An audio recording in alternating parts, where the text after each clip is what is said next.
I stare at the market projections report on my desk. Wonder if it would be excessive to have the interior decorator I hired last year killed. She insisted on arranging a spare room in my apartment, said I'd be glad I had it sooner or later. I am not glad. I am tired and fractious as a toddler, or a mafia boss thwarted by his own idiotic insistence on keeping his word. Fuck's sake. Hasn't it all gone too far when a kingpin has to abide by the deals he himself made less than 24 hours ago? So unreasonable. Last night I barely slept. Having Adi so close and yet so far was torture, and it was all because of that ill-conceived spare room. If there had only been one bed, Adi would have been in my arms all night. I still wouldn't have slept, obviously, but I would have had her skin next to mine, her scent over me, her hair tickling my chin. I would, in short, have had Adi close, and that might have filled the cavernous hole in my chest. Now I know how she tastes, sweet and salt and musky. I can't wait to have her coming again. But I'm as stupid as a newly minted goon in a third-tier outer London mafia. This bargain, a whole month of this before I can have her. It's going to be hard. Literally. My cock has been aching since the moment she accepted my offer. It's mildly amazing I have blood anywhere else in my body, given how much seems to be pulsing at my groin. Seeing her in the morning at the breakfast table, still a bit rumpled and sleepy, was a special kind of torture. She was so incredibly sweet as she stumbled around looking for sustenance. My girl does not wake up without a milky coffee and 3 slices of toast swimming in butter and strawberry jam.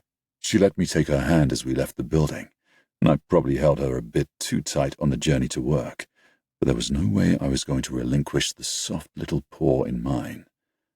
Now she's in the vestibule office attached to this one, alone. My desk is set back so I can't see her. What if she's having second thoughts? She could be swiping on an app or logging back into that chat with Mr. Super Spunk Seller. Totally unacceptable. We should just get married today. Then there will be no question that she's mine, going to have my baby, and I'm in this.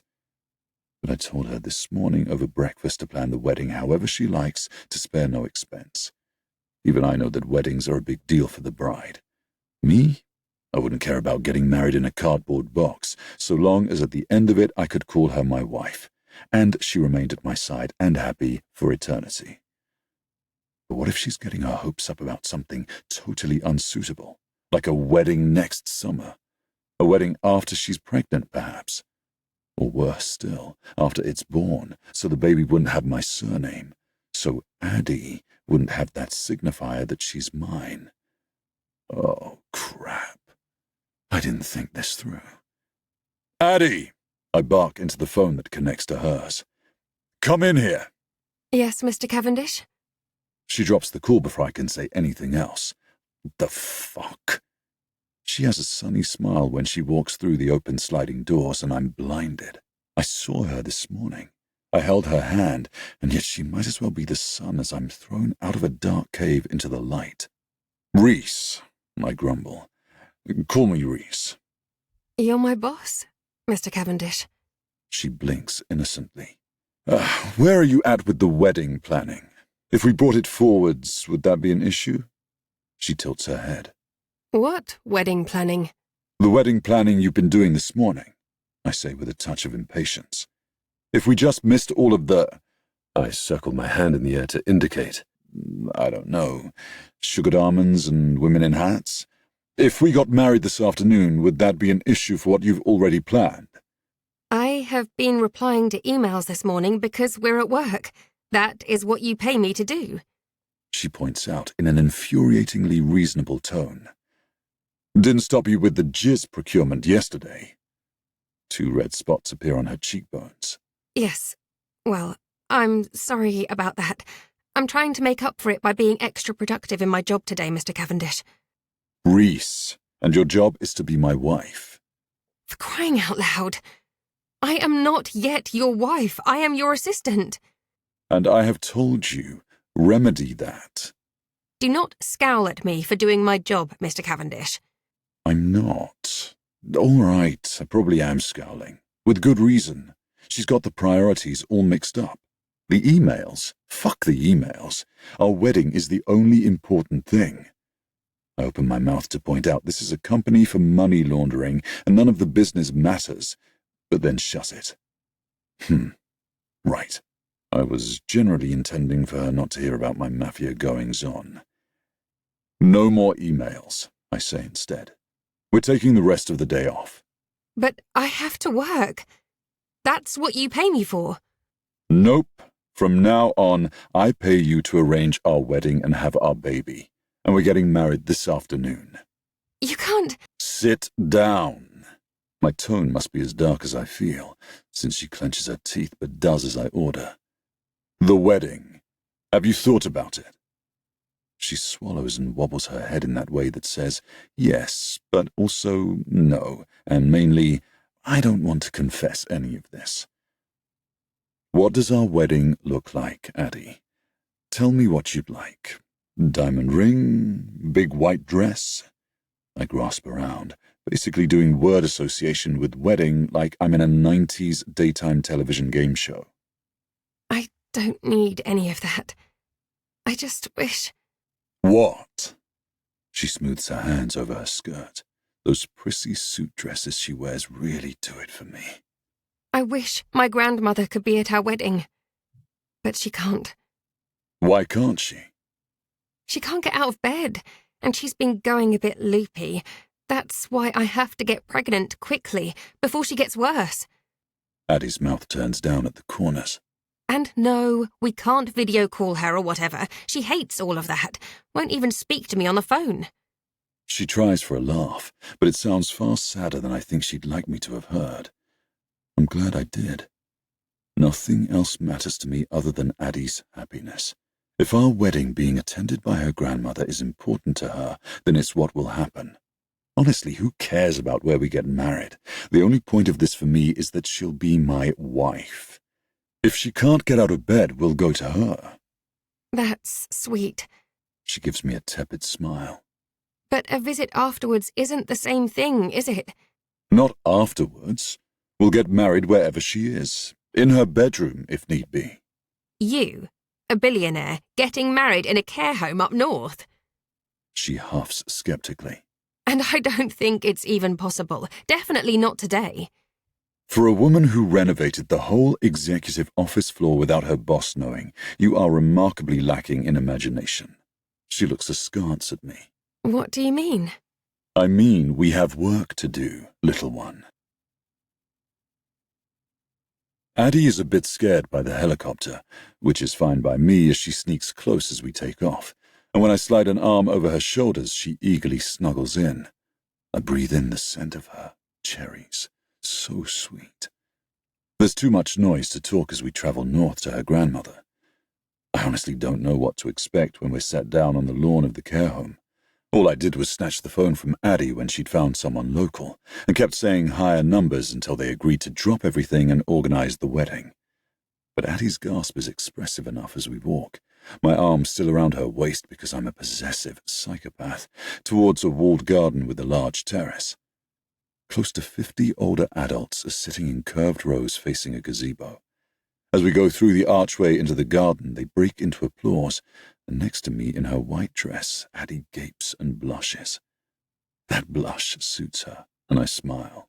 Rhys, how did all this happen? It's a riot of colour. The florist has excelled herself. She obviously didn't have enough white flowers, or even flowers of one colour, so the terrace is coated with petals in a rainbow of hues, one into another, in patches. The gazebo looks like it's made of flowers, mainly pale pastels compared to the more vibrant colours underfoot, as we walk to the front where there is an officiant waiting. Adi's dress parts the flowers on the ground. It's long and white, and not as clingy to her perfect curves as I would have chosen for her, but her eyes shone when she saw it. There's applause, mainly from the care home staff scattered among the residents as we approach. Grandma! Adi lets out a little shriek of delight as she sees a woman in a chunky, high-backed chair at the front. Go to her. I relinquish my hold, but Adi doesn't, dragging me with her to her grandmother's side. Then they're hugging and my heart squeezes at seeing my girl so happy. Are you going to introduce me to your young man? Her grandmother asks with the sardonic slant of an eyebrow. This is Rhys Cavendish, She says a bit shyly. A pleasure to meet you, Mrs. Blake. I give her what I hope is an ingratiating smile. I've never tried one before, so I shouldn't be surprised when she looks down her nose at me, despite my standing over her. She has grey hair in a little bun and is wearing a scoop-neck top and cardigan. I'm chucked all of a heap. She says conspiratorially to Adi. Where did you find this fine specimen? Adi meets my eyes and panic flares in hers. He's, We met at work. Wouldn't mind coming out of retirement if that's the sort of men available in the workplace nowadays. Adi's grandmother says, at full volume, to the woman next to her with white hair and dark skin, who must be her friend. Let me look at you. I step forward obediently. You're up in the sky. Think I can get up a ladder to see you down here? She flaps her hand to indicate I should come to her level. As I kneel, Adi smothers a mortified laugh and says, Grandma! Mrs. Blake examines me, finger to my jaw, turning my head to and fro. You could cut yourself on these cheekbones. Daily problem, I agree. I sand them with a file. Her friend laughs openly at my joke, and to the side the officiant looks nervously between Adi and me. Mrs. Blake isn't amused, and glares at everyone, haughty as a queen. What makes you think you're good enough for my granddaughter? That's not the case. Adi puts her hand on my shoulder, and I don't allow that moment to pass by. I grab and hold it there, stroking my thumb over her knuckles reassuringly. Rhys is... I'm not good enough for your granddaughter, but I'll try. I might be a billionaire mafia boss CEO, but she is clever and sweet and sexy and a whiz with digital presentation software. Mrs. Blake scoffs. Has he put a bun in your oven, Adi? Is that why you're marrying him? A bit old-fashioned, isn't it? Adi groans and puts her hands over her face. I stand, grinning, and pull Adi to my side. She fits right under my arm and her hand wraps around my waist, holding me like I might run away after being grilled by her grandmother.